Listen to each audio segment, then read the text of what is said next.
RCB ఓటమి జీర్ణించుకోలేక విజయాలతో దూసుకుపోతుంది అన్న సమయంలో మరోసారి బొక్కబోర్ల పడింది.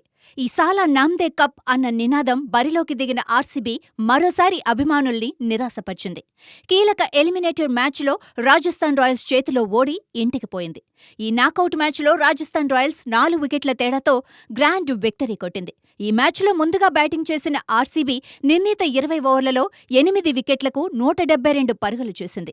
అనంతరం లక్ష్యఛేదనకు దిగిన రాజస్థాన్ రాయల్స్ 19 ఓవర్లలో 6 వికెట్లకు 174 పరుగులు చేసి సునాయాస విజయాన్నందుకుంది.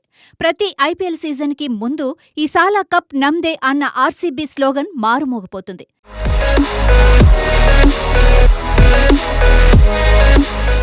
ఈసారి కూడా అదే జోష్లో ఆర్సీబీ ప్లే ఆఫ్ బరిలో నిలిచింది. అయితే మరోసారి బొక్కబోర్ల పడింది. టీంలో ఉన్న స్టార్ ప్లేయర్లు కీలక మ్యాచ్లో చేతులెత్తేశారు.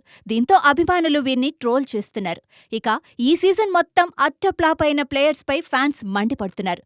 ఇలాంటి చెత్తాట ఎప్పుడూ చూడలేదంటూ కామెంట్స్ పెడుతున్నారు. ఈ ప్లేయర్ ఎవరో కాదు, గ్లెన్ మ్యాక్స్వెల్. ఈ సీజన్లో మ్యాక్స్వెల్ ఒక్కసారి కూడా ఇంప్రెస్ చేయలేదు.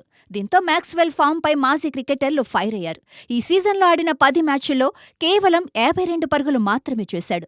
కీలక ఎలిమినేటర్ మ్యాచ్లో డకౌట్ అయ్యాడు. అతని పేలవమైన ఆట తీరు ఆర్సీబీ విజయావకాశాలను తగ్గించిందని చెప్పవచ్చు.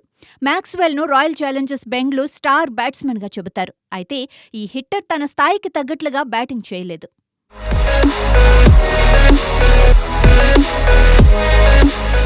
ఈ సీజన్లో మ్యాక్స్వెల్కి ఇది 4వ డకౌట్. దీంతో చెత్త రికార్డును తన ఖాతాలో వేసుకున్నాడు. ఇది ఓవరాల్గా 18వ డకౌట్. దీంతో అత్యధిక సార్లు డకౌట్ అయిన ప్లేయర్గా దినేష్ కార్తిక్తో కలిసి అగ్రస్థానంలో నిలిచాడు. దీంతో ఆర్సీబీ అభిమానులు తెగ మండిపడుతున్నారు. ఆస్ట్రేలియాకు ఎన్నోసార్లు సింగిల్ హ్యాండ్తో విజయాలు అందించిన మ్యాక్సీ ఇంత దారుణంగా ఆడటంతో వారు జీర్ణించుకోలేకపోతున్నారు. మ్యాక్స్వెల్కి ఇచ్చే 14.25 కోట్లు వేస్ట్ అని, ఆర్సీబీకి పట్టిన అతిపెద్ద దరిద్రం అతడే అంటూ ఘాటు కామెంట్స్ పెడుతున్నారు. మరోవైపు ఆస్ట్రేలియా జట్టు కూడా టెన్షన్లో ఉంది. ఇంత చెత్త ఫామ్లో ఉన్న మ్యాక్స్వెల్ టీ20 ప్రపంచకప్లో ఎలా ఆడతాడో అని ఆందోళన చెందుతుంది ఆస్ట్రేలియా జట్టు.